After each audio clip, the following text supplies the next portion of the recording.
Welcome to the Box Score Sports Podcast.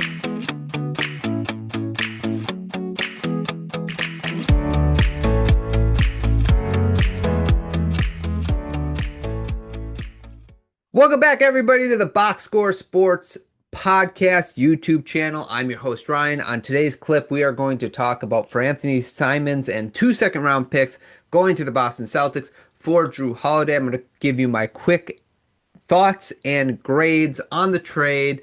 And tonight, me and Clint are going to record the podcast, and that will be out by the end of the week. We're going to talk about the NBA Finals. We're going to finish our NBA exit interviews, and we will talk about this a little bit more in depth, this trade, but I just wanted to give my quick thoughts on this trade. In the meantime, go ahead and subscribe to the channel, like the video if you like what you're hearing, and also leave down in the comments below your thoughts on this trade, whether it's the Portland side of it or the Celtics side of it.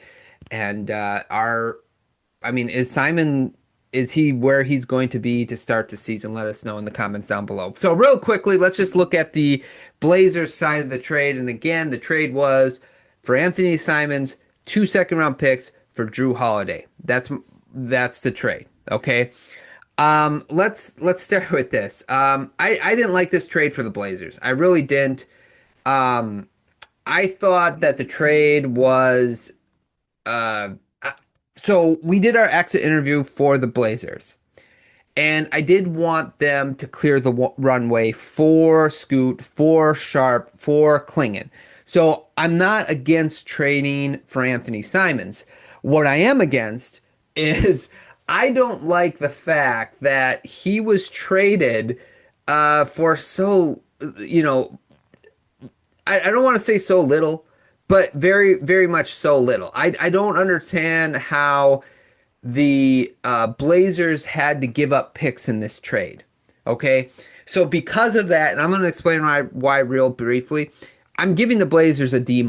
Okay, the biggest pro for the Blazers in this trade is Holiday is a better fit.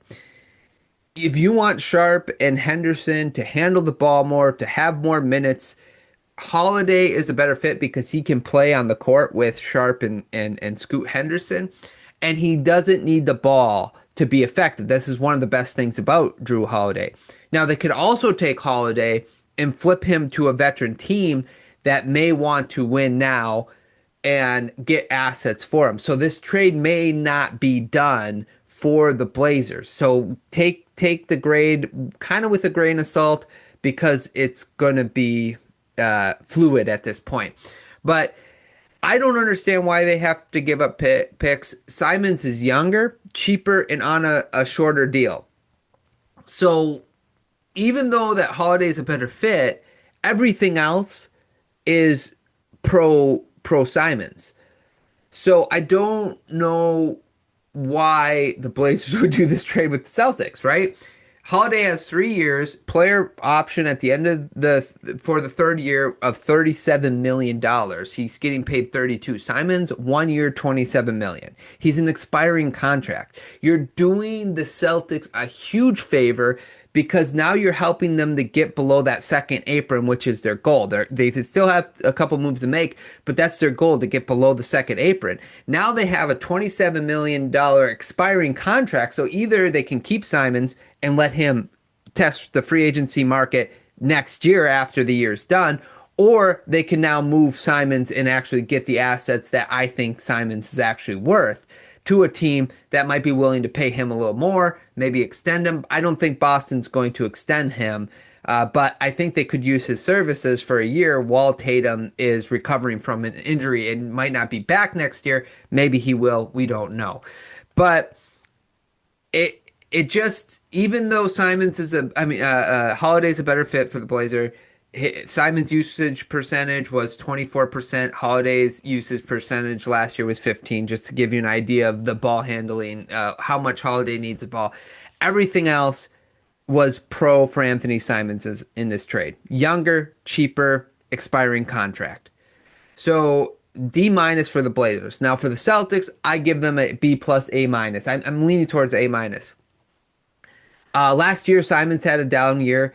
What I think people don't realize is when you're constantly in a losing situation, it's easy to allow yourself just to be like numb to the ebbs and flows of the season, and it could start affecting your play on the court. He goes to a championship contender now. He's not going to be the primary ball handler. He's not going to be the focus of the defense.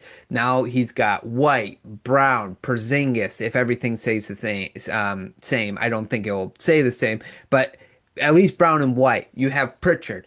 So there's going to be people around him to take the pressure off of him.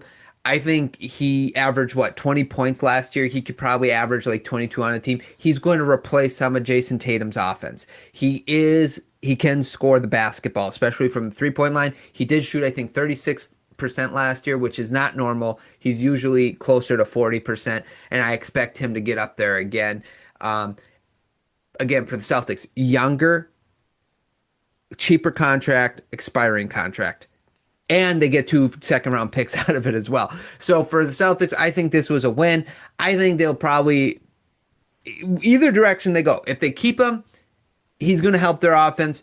I think the Celtics, people are kind of a little bit sleeping on them for next year because their roster is so good.